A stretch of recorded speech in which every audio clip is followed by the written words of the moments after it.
Connor Keish, come to the office, please. Connor Keish, please come to the office. Sadie Ullman. Mackenzie Ferry. Tucker Dadema.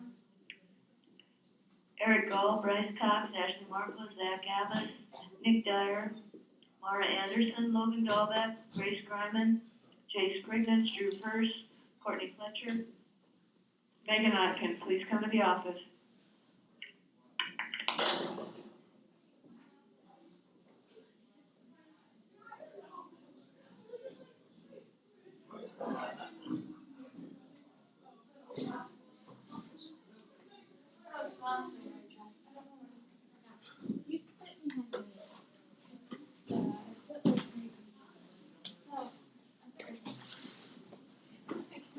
I like how his desk. Oh no. I don't want a thing. I hate it, and I have to make the covers. I don't know how to do it. That's my hair stuck so that I took off like a whole page. I took a page I took off. I took up from. My hand was cramping so bad when I was done. I was like, this thing is like right. It's done because of the way I write. It's biology. Oh yeah, it's Mr. Ward. Greta, It wasn't bad. don't get it this time. Me either. Get down. I've worked it. I think she was right furnished here, so it's over by Rachel. That one of us. I think that's the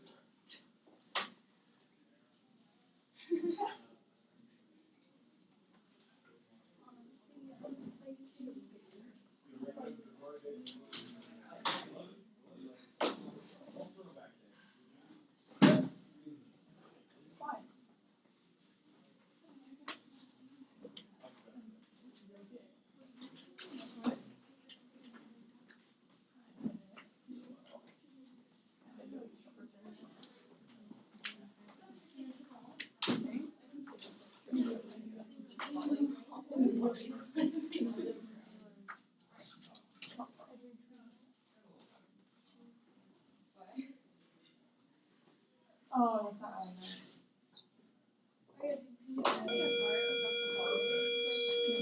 Okay.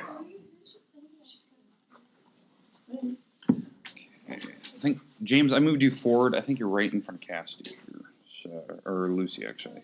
You're in front of Lucy. Because I think, yeah, Lucy. So, right there. Let's see.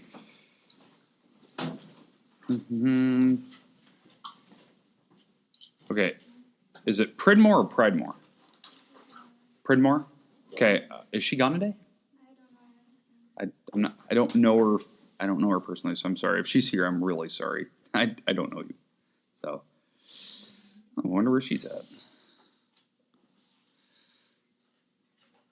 Nope, she's gone. Okay. All right, basic announcements. I'm supposed to read them second period of the day, so I better go through those. High School Musical auditions are today after school, 3:45. There's a volleyball game tonight, first home volleyball game. It's technically a home game, but it's at the Ventura Gym tonight since we don't have bleachers yet. Games time start at 6 for the JV and the JJV, and then varsity always starts at 7:30. Okay? So.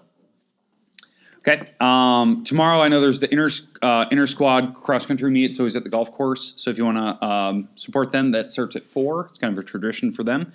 And then football game tomorrow night's at West Hancock. Okay.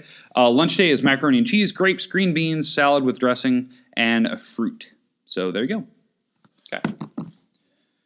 Let's see. I think that's pretty much about it. Okay. I am posting the videos of what we did yesterday online. Sorry it didn't go up. I told some of you to kind of watch it and stuff. There was a problem with the video that I recorded yesterday. It has no sound. 0 sound. The reason why, I didn't even think about it, the GoPro is in a waterproof case so that it can mount on things. It's soundproof as well. So if water can't get in, sound can't get in either. So didn't think that one through. So recording. Today's lesson will have sound because I'm going to just record it from my computer and just sync them up. So there you go. So work in progress. It was the first day. So apologies if you were like kind of waiting to see what it was going to look like. It looked okay. You can see the board. So there you go. All right. Today, we're going to finish up the vocab terms today. So I want to review what a point, line, and a plane is today, just to make sure that we review that. And then the new words that I do want to give you a definition for, because I know we didn't get to that yesterday. We kind of talked about it, we hinted at it, but I never gave you a formal definition. Space. I want to talk about the different interactions of geometric figures. I hinted at those yesterday. Like, I think we talked about like what happens when the walls meet, when two lines cross, when you have multiple points on a page. So we hinted at interactions, but we didn't get to the actual formal names for them. Okay. We need to talk about the word contains. I know I did talk about it yesterday, but I want to really narrow it down. So when you see it on the homework, you're like, okay, I know what they're asking for. I understand what that word means. We're going to talk about the word collinear and coplanar. Those are new words for us. I think I believe we discussed collinear. That was part of one of our definitions. I think that was the plane definition had the word collinear in it. It was actually non-collinear, but I do want to give you a formal definition of that word today. So this is our goal. That's what I want to get through. It's pretty easy, pretty straightforward, kind of basic vocab terms today. We are going to get homework today, which I know is weird because you don't have a textbook. We're going to get homework. What I'll do is I'll just have you go to the back room. We'll grab a textbook. You can grab any book you want. We'll work on it in class, and I'll give you time tomorrow to work on it in class. Okay, that makes sense. That way you don't have to take a book home. You don't have to be stressed that you have to do homework at home. Okay, until we get enough books, and then you guys can keep those. Okay, so that's kind of what we're going to do today. Everyone on the same page? Perfect. All right, so let's start right on off the bat. Let's do a quick review. I just want to touch up on what these words were. So let's talk about the word point. What did we discuss yesterday? What do you have in your notes? Yeah, location in space. It's a location represented by a capital letter, correct? So a capital letter. So that's a point. So when we draw it, this is what we have. We have a dot, infinitely small. You don't measure the dot. I don't care how thick it is. You can draw it as big as you want. But then you always put a capital letter next to it. So I'll put it like a G. That's our point. You can have multiple points on the board, but when you're like trying to figure out a certain spot. So if I wanted the one point on the marker board that was way over here next to this little metal beam, you'd have to name it. Okay, the point that's closest to the metal beam, that's point A. And that's how you'd say it. This is the notation for it. This is how you'd answer a question on your homework. So if they're like, okay, name the point that's closest to the edge of your paper. Okay, so that's the point. So I'd name it point A. That's how you do it. Make sense? Remember, the big thing that most people get wrong in geometry is not the mathematics. You guys are usually pretty good at algebra students. It's the little things like this. Knowing how to answer a question correctly. Like how do you write the answer? Because that's the thing that you don't get from any other classes. Geometry is the one that we focus on notation, definitions, and properties. Okay, we comfortable with the point. It's just a location. Okay? All right, let's talk about the line. We have the back. Put it out there. What do we got? You're all shy. The distance between 2 points that continues in both directions without limit. Perfect. It's a geometric figure. It connects 2 points, but keeps going without limit, right? Without limit means it has arrows on the outside. So a line would be something like this, but we need at least 2 points on it. So I'll use A and B, sorry, I'm using A again, but that's a line.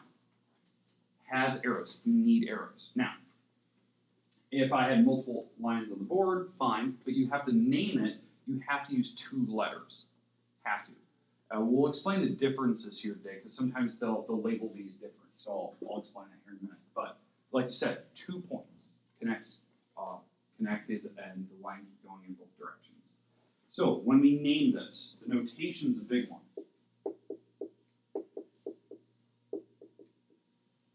So if we're going to name it, like we're going to actually answer a question like, what's the one line on the marker board that's horizontal, going side to side? How do you name it? How do you answer the question with that? What's the notation for it? What did we talk about yesterday? Do A, B with the line over top. Exactly. Yep. You pick any 2 letters that are on it. Any 2. So if there's like 13 letters there, that's fine. You just pick random 2. Doesn't matter which ones they are. Pick A and B, and then you put the little arrows above it. Now, In fact, when you look at that, how you actually say that, like out loud, if you're gonna say this out loud, you actually just say this line AB. That's how you say it. Even though it looks like this on paper, you actually say line AB. Okay, we comfortable with that? Okay, remember, if there's multiple points there, just pick any random two. I don't care, it doesn't have to be alphabetical order. They don't even have to be next to each other. So, they don't have to be the end caps. I know some people think that. And you can switch the letters around, it doesn't matter. Okay? All right, any questions with the two words on the board? Okay, last word. The plane. This, I believe, the word we kind of finished with yesterday as a formal definition anyway. What do we know about a plane? A limitless flat surface that contains 3 non-collinear points. Exactly right. Limitless flat surface, right? It goes on forever in all directions. So it's kind of like a marker board or a piece of paper, but you have to imagine it's extending. It has to have 3 points or more. And they're not in a straight line. That's the non-collinear part. And I think I hinted at yesterday, like why they had to be not in a straight line. Because if they're in a straight line, it could be any plane. Any plane could go through the 3. But when they're not in a straight line, there's only 1. So what I talked about yesterday is that you had to have 3. So let's use C, D, and E, and they had to be not in a straight line. So what you do is you usually just make like a triangle of dots. So 3 dots or more. You get more than that. And that would make your plane. Okay, now the book tends to draw pictures. They tend to draw like a mock picture of like a little piece of paper that's supposed to be their plane. You have to imagine that that keeps going up, down, right, and left. So don't be thrown off by the weird border that's not there. Okay, now what's the notation for how we answer that? How would we, like, if you were going to name one plane that contains the point C that's on the board, how would you name it? What was the name? Say it, sorry. Maybe you start the door. Cut you off. Plane and then all 3 letters. Yeah. So C, E, D. Good. Yeah, sorry, so I cut somebody off. So it was plane, C, D, and E. Remember, don't put arrows above it, don't do anything like that. You just write the word plane, write 3 letters. If there's more than 3 letters, fine, you can use them all. I require that we have a minimum of 3. This one's different than a line. Line, you can only use 2 letters. You just pick 2. A plane, it's kind of a free-for-all. It's kind of whatever your personal preference is. I always use 3. That's the minimum. But you can use all 5 or 6 or whatever's on that picture. But they have to be on the same flat surface. Okay, you don't want to pick ones that are on different, because they do a pretty good job in the book of showing like a 3-dimensional box. So there would be like multiple planes connected. So I'll try to draw a mock picture of like a little shoebox. All right, there's my mock picture. Okay, so it's matched like a little shoebox, a little eraser kind of thing. And there's multiple planes there. So we have the side over here, we have the side, the back, the front, the bottom, the top. So multiple sides to it. And if they're asking for a certain plane that has certain letters on it, you have to pick the right plane. So I'll label a couple of these. Let's go with T, U, V, W, X, Y, and Z. Now I know there's another point in the back. We don't worry about that one. Okay, so I want a plane. You just name one plane that has W in it. That is the point W. Just give me one plane. Throw one out there. Top one. Okay, so give me the letters for that. T-U-Z. Okay, that's fine. So I asked you to name a plane that had W in it, and you named plane T-U-Z. That's perfectly fine. That's perfectly fine. She named a plane that had 3 letters in it, and we know that W was on that plane. It was the top of the box that's facing you. That part. That's great. The weird part is you didn't have W in the name. It didn't matter. It didn't matter. You knew you picked a plane that W was on it somewhere, and you picked any random 3 letters that you wanted.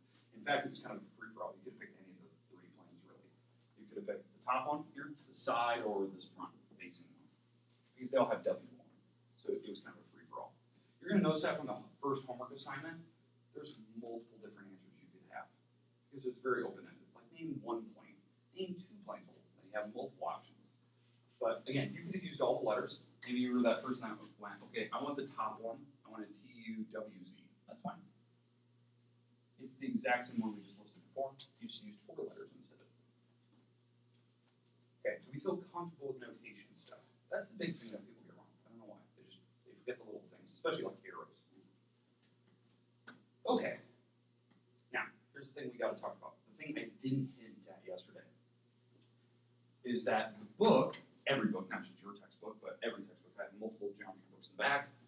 They do this weird little quirky thing where sometimes they use letters like this, points, capital letters, but then sometimes they use these italicized cursive letters. Okay? Where, for instance, on this line right here, they may put a weird little cursive letter off to the side, and I don't know how to do this, so let's make like a real fancy X. And that's just off to the side. There's no point there, it's just this italicized letter X. This is actually the name of the line. That's the name of the line. So if you're ever going to choose to use the italicized letter as opposed to the actual points that are on it, you actually, if you're going to use that, you actually just write the line, and then you just write the little cursive letter X. You don't put arrows above it, don't do that. It's just line X. Does that make sense? It's just this weird quirky thing. It doesn't happen too often, but your book does throw that at you. And you can tell those letters compared to all the other points, they're very italicized. They're very indented. And they do that for planes too. So maybe they'll put a fancy like letter M off into the corner for that plane. So instead of using like the three letters C, D, and E, you could choose to use plane M. That would be the same plane. You could write it like that, plane M, if you have the cursive letters. Personally, I avoid those. I don't like the cursive letters. I know it's correct mathematics, but I just don't like it. I prefer using points. That's the way I've always been taught. That's the way that they do it in upper level mathematics. So it's just the thing I'm used to. But I mean, this is always an option, so don't be thrown off by that. Okay, is there any questions, concerns, comments that you want to make? Things you noticed? Things you're worried about? Okay, kind of quiet today. It's kind of early. All right. Let's get to the new words today. Let's get to space. Let's get to the different types of interactions, and then collinear and coplanar. Okay. All right. Let's start with the word space. Let's start with that. I'm going to give you the book definition that I had in a previous textbook, and then I'll compare it to the definition you have in your brand new textbook, so you can see kind of the differences in how they try to describe it. Okay, space. And I'm not talking about outer space, the final frontier. I'm not talking about that. I'm talking about a geometrical space. Okay, your book describes it as a three-dimensional object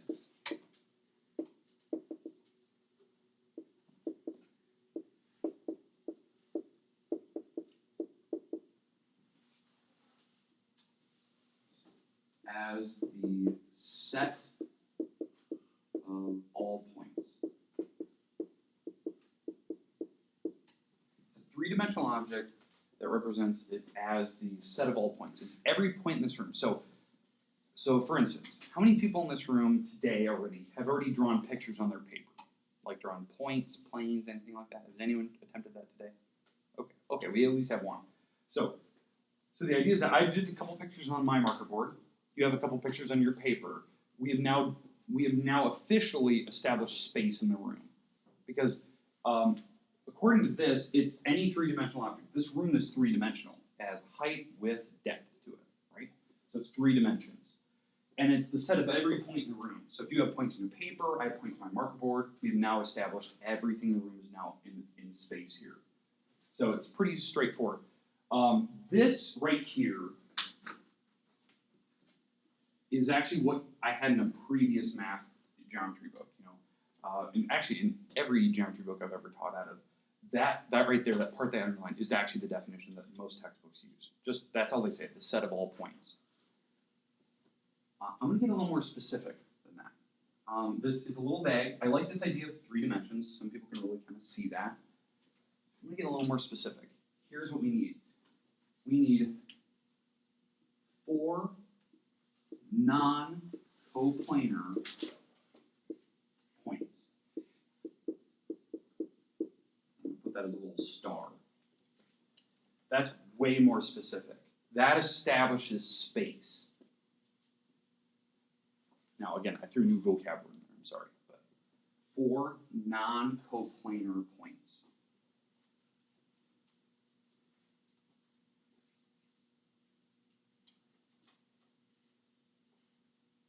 Well, let's talk about that. What do we feel like the word coplanar means? What do you think? On the same plane. Exactly, on the same plane. So if you've drawn pictures on your paper, all those points on your paper are on the same plane. All the points that are on my marker board are on the same plane, except for that weird three-dimensional picture over there. Okay? So, but like CDD, they're on the same plane. Now, to make a plane, just a simple plane, how many points do I need? 3. Any 3 makes a plane. Any 3. It could be 2 on my marker board, 1 on your paper. That established a weird plane that angled to hit my 2 points and the 1 on your paper. But this one's very specific. They said you had to have 4 points that were non-coplanar. The reason why they said 4, any 3 of them make 1 plane. Any 3. It doesn't matter the tilt to the plane. So that's why my marker board has 3 for sure on it. There's 3. The 4th could be the one on your paper. Now we've established space because there's no way I can have just one plane that hits all 4 of them because one's on your paper, one's on my marker board. Okay. So with having 4, it now establishes a depth to the room as opposed to a height and a width. Because mine established a height and a width. Yours established depth to the room. That's space. Does that make sense? That definition? It's getting a little more specific. I'm not just saying 3 dimensions, actually putting an actual term to it. Non-coplanar. Non-coplanar means not on the same flat surface. So 3 of them would be, because of the definition, but the 4th wouldn't. Okay. Any questions with that? I know there's a new vocabulary in there, coplanar, but you actually nailed it. So that's good. Okay. We good with the main terms there. Everything is in this space, but we're going to be talking about the specific things like points, lines, and planes that are in it. All right, let's talk about these interactions. These are something that I think you've definitely heard of in algebra class. You just didn't realize they're very, very specific. Okay? So we're going to talk about the interactions of geometric figures. There's different types of interactions they can have, or non-interactions, I should say as well. Okay, so interactions. It's like when you take 2 lines and they cross, or when 2 lines don't cross, that in that situation. So, the first one I want to talk about is the most common. It's called an intersection. Okay, an intersection on a road. What happens to the 2 roads that they intersect? Yeah, they cross, right? They literally physically touch. An intersection is literally the sharing point of 2 points, or the sharing point of a single point, depending on what the objects are. So it's when they physically are sharing some set of points. It could be a single point, it could be multiple points. So they share common points, and I'll put S in parentheses because I don't know if we have 1 point or multiple points. But that's an intersection. Things cross. When we have 2 lines cross, 2 lines, they make a single point. We talked about that yesterday. They cross. They shared a single location where they cross. That's the actual point. That's an intersection. Intersection formed a point. So it's weird. The three objects that we talked about yesterday work together to make each other. You can't have one without the other. So to have lines that cross, that makes a point. But to make a line, you need 2 points. That's weird. So they form each other.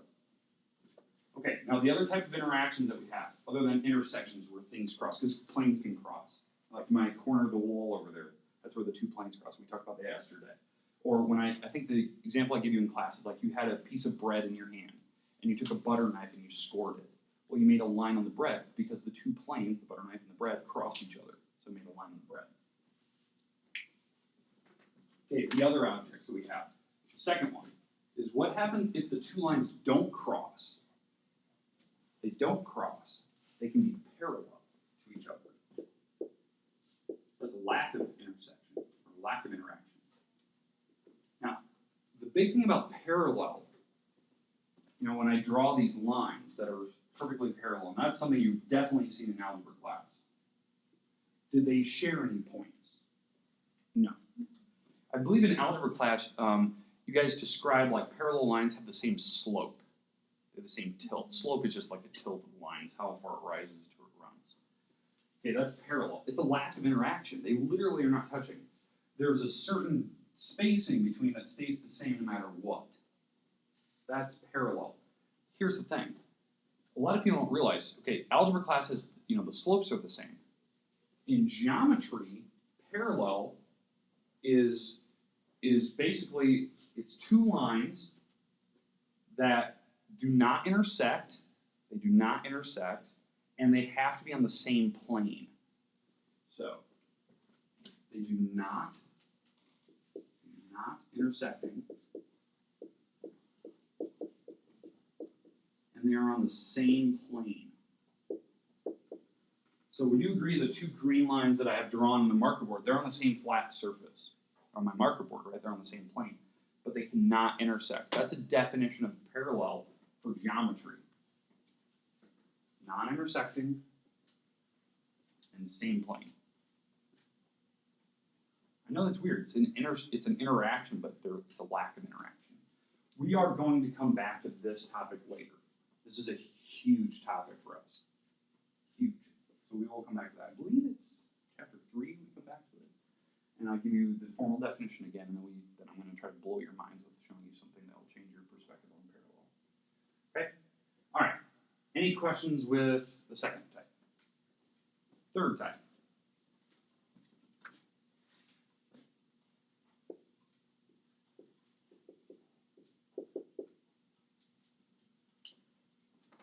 They coincide. Okay, coincide is a new word. It's not coplanar, it's not collinear. Coinciding lines or coinciding planes. Coinciding means that you're literally drawing the line right on top of each other. It's like tracing. You're going to trace a line. You're going to put a piece of paper and trace. So I have my line right here, my green line. To coincide is to draw one right on top of it. They're coinciding. They're literally sharing every point. Not just one, not just a few. Every single point is shared. An infinite number of them. There's an infinite number of points on this line. But it's sharing all of them. So we are going to share every point. That's different than just intersecting. Intersecting, they just share one. Coinciding, they'll share all of them.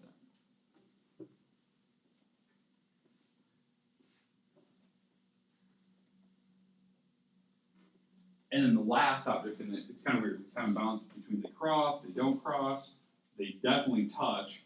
The last one, they don't anymore. And this is the one that a lot of people they'll debate whether it's a type of interaction.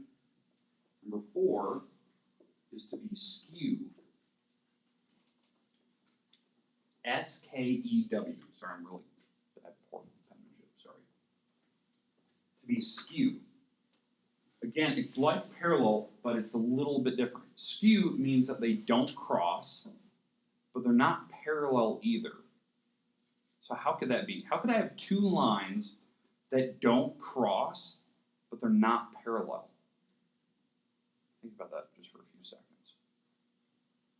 They don't cross, but they're not parallel either.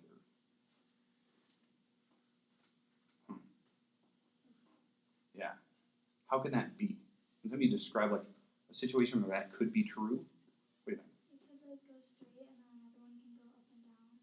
Yeah. That's the idea, right? They're on different planes. You actually described it perfectly. Like I have my line right here, correct? There's my line, one line. Don't ignore the green one, but there's my one line. What if you had a line on your piece of paper going a different direction? Did your line on your paper cross mine? No. Not unless you like somehow angled your paper perfectly so it would intersect that line somewhere. But they're on two different flat surfaces. So, like up here, if you look at my picture of my little shoebox, okay? Look at the line, because those are planes, right? It's supposed to be a plane. The top is a plane, so it continues off. Two lines that don't cross but aren't parallel. Like parallel lines, let me highlight these. The ones that I think are parallel on my little shoebox would be this line right here and this line. They're parallel. They're like they're running perfectly together like railroad tracks. But ones that are skew would be this top one and maybe this one. You see how they're not even close to each other. One's in the back of the box, one's in the front, and they're not even going the same direction like you described. One's going up and down, one's going side to side. But I mean, they are literally separated by, on my marker board, what is this, 4 inches maybe? They're separated by 4 inches. There's literally a gap, and they'll never touch each other. Because skew means to be not intersecting,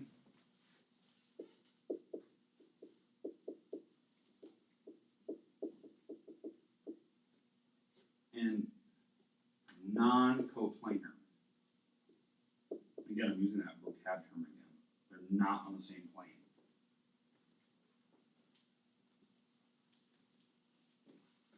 So it's described perfectly. One's going down, one's going side to side, not even physically close together.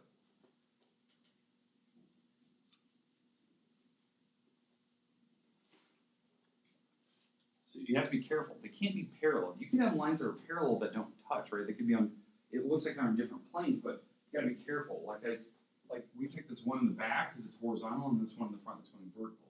That's skew. Don't pick ones that are railroad tracks. That's where some people can go wrong.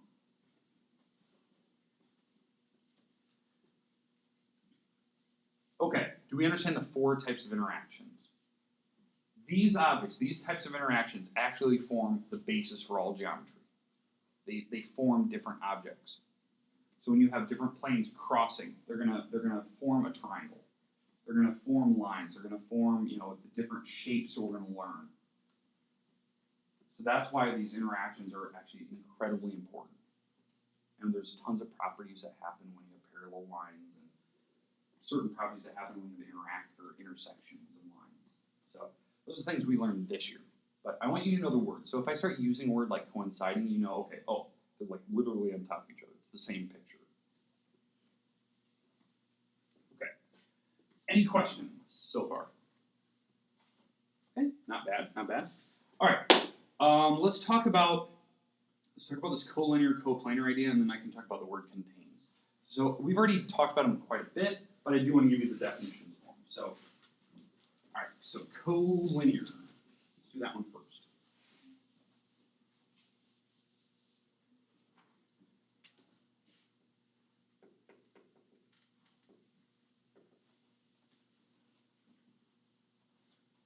And I said I'm going to hint at the word contains because that's a part of these definitions. So collinear are points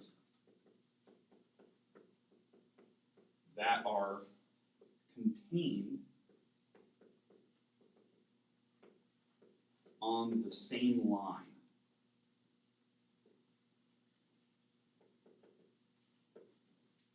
Points that are contained on, so they're literally physically on the same line. That's what the word contains means. So collinear, literally the word in the middle of that is line. So that's what you should be thinking of. They're on the same line. Sorry, there's my cell phone going on. Okay, good with that? Okay, let's talk about coplanar now.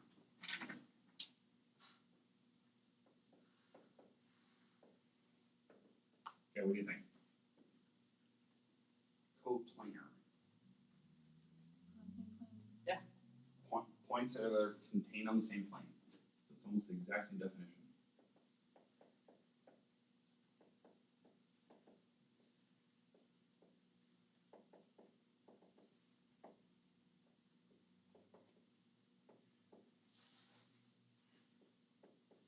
And then when they throw the word non in front of them, that just means they're not on the same plane. They're not on the same line. Okay. We literally went through every vocab word that's in the first section. It's every vocab word we've had. Some of you are very familiar with them. You're comfortable with them, like the word parallel and stuff. Some of these words you probably have not seen, like the word skew, just kind of a random word, probably has a different definition for you. Intersection is probably a common one, but these are the things that form what we're going to be learning this year. I'm going to use these words a lot. So as we go through multiple sections, we'll learn a ton of more vocab words, but these are words I can definitely put on the next test. So I'll have a little mix and match section. Okay, we good with this? Okay, let's go grab a textbook out of the back cabinet. So that back cabinet way in the corner back there, grab a geometry book. It's those big red ones. They're like second, third, fourth, fifth shelf. Just grab one at random. It doesn't matter. They're all brand new. Yeah. First time they've ever been touched. So those are special. Those are nice.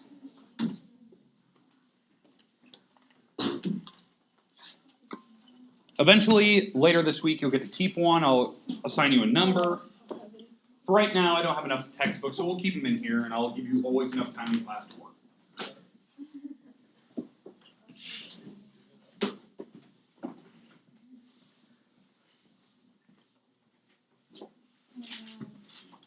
Nice, right? Yeah, they're sweet. That's so heavy too. Yeah, that's why I like that we got the online version. So Oh, if you have a good, Chromebook, you don't need to take this around with you. Nice. You can just keep it here at school. Yeah, it's sweet. Yeah. Unless the only bad part about doing that is like if you don't have an internet connection at home, you Oh, literally you have have to take to the bring 30-pound this book home. Yeah. So Yeah. no, they're sweet, brand new. I love they're really pretty on the inside. Lots of graphics, lots of descriptions. Way better than some of my previous textbooks. I mean, they do a really nice job showing you examples of how to do stuff. So it's nice. Okay, so yeah, let's get familiar with their textbook. I find that the people that are very successful at mathematics are comfortable looking at a math book. You know, like reading it, knowing how to decipher what the important stuff is versus all the other junk that you don't care about. So let's open up our textbook. Go to what page are you on? Right there. What page is that? It's not even the page keyboard. No. Let's go to the table of contents. All right, what page is that? Roman numeral 11, XI, Roman numeral 11. Okay. This is the table of contents. This can always point you in the direction what page you need to be on. So if you're ever confused, like, where is chapter 2? Look at the table of contents, common sense. All right, let's flip. Let's go to section 1.1, not chapter 0, but section 1.1. So I believe it's on page, technically 5, like actual 5, not P, like chapter or page 5. Not in the P's, but actually number 5. Okay, these are how the sections look. So this one I want to just talk about to make sure that you're familiar with the book and that you're not like lost and you don't know what I'm talking about. They do a very nice job of always highlighting new sections. New sections are very big and bold. They're in blue at the very top. They have a red bar underneath it that explains like what you're going to learn, all that good stuff. And they have vocab listed, you know, the words that you should be looking for. Vocab words are always highlighted in bold, and they're like, I believe they're highlighted in yellow, correct? So it's bold, yellow. So I mean, you can't miss them. Colorblind, sorry. They're yellow. All right. When you're looking down there, they do a very nice job of highlighting, like in blue letters, right next to the big number 1. They tell you like what's the title of that section. If you turn the page, so go to the next page. What are we? Page 6. Examples are always in green boxes. Those are nice. They do a really nice job of like describing how to do something, how to think about an object, like what fits this description, this definition. They give you multiple options, like I do on the board. I always say like there's multiple ways to do the same problem, to write lines in different ways. So they do a really nice job of that. And they give you little study tips. I find that some of the most important stuff from these chapters come in those little tip boxes off to the side. Like I learned way more by reading those tip boxes than like 30 of the words that I had in the paragraph above it. So sometimes those are ones I focus on because they like break it down to like common sense, like this is what you look for. If you keep going, what are we on, page 8 maybe? Now the homework starts. So they have like a check for understanding, they have a practice, then they have eventually story problems and then a review check. If you keep flipping, so now I'm on page 10 now. They're continuing, they have more story problems, getting a little more difficult, and then eventually it ends at page 11, down the bottom where they, I think they call it HOT. I don't even know what that stands for. It's something. Higher order thinking problems. So higher order thinking problems, they're mixing everything together. Okay, now, the thing is, I like story problems. I don't assign a lot of them. I know it's just a skill that you need to have. It's a problem-solving skill to be able to handle a story problem. We'll eventually build up to that. We're not going to start with those right away. So if you turn back, go to page 7 or 8 or whatever page. 7? Yeah, 8. Page 8, where the homework starts. That's what your homework's going to look like. I always pick a few problems from that page, the page over, like page 9. Those are the types of problems we need to be familiar with. You need to be comfortable with me assigning. Again, like what I said, 10 to 25 problems in the range. That's usually what I assign. I mix and match. It's not always just 1 through whatever. I'll kind of bounce around. I usually pick the problems that fit what I talk about on the board. You'll notice like the examples I do really go hand in hand with like what I require you to do. but it also means you have to be able to be comfortable with vocab. Because when you read the directions, like look at the right at the top of page 8, it says use the figure and name each of the following. So you're gonna have to name the figure that they're describing. So when you go down to like problem number 1, they want you to name a line that contains point X. So you have to know the word containing, right? Contains it. Literally X is on it. So you have to go find a line, you have to name a line correctly. So that means you either have to use the 2 letters situation where you put little arrows above it, or you have to use that cursive italicized thing. Okay? Does that make sense, like what they're gonna ask you to do? Okay, I'm gonna give you your homework today. This homework is due Monday. I'm gonna give you pretty much almost all of class tomorrow to work on it. Does that make sense?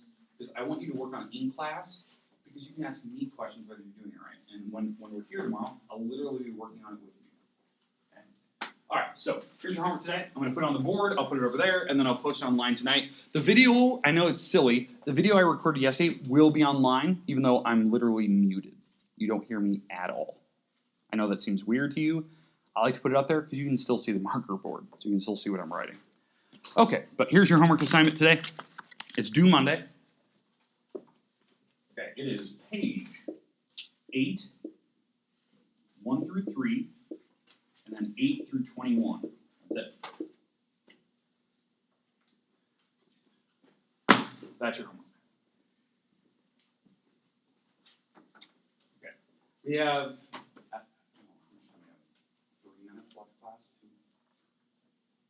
I'll give you time tomorrow to work them in class. I don't want you to take these books home. I don't want you to take them out of this room today. I know this seems silly. I'd like you to put them back in the cabinet before you leave. And when we come back to class tomorrow, you can grab one and we'll continue working. Okay, I'll maybe do a quick review of what you're going to do tomorrow, and I'll give you the entire class to work. So that way, everything you get done, you feel comfortable, you can ask a lot of questions. I love it when you guys move desks around and you work together. I love that. Do that because you're learning, you're talking to each other, you're experiencing it. You're helping each other out, especially because if you don't have to ask me questions, you figure out by yourselves, you're learning something. Okay? So don't be afraid when you walk in tomorrow, you can move the desks around. I'm totally fine with that. I love that. So, okay. Good to go? All right. So, a couple minutes here, but make sure you have the assignment written down. And this video will be online tonight, and I promise you it will have sound. I promise you that.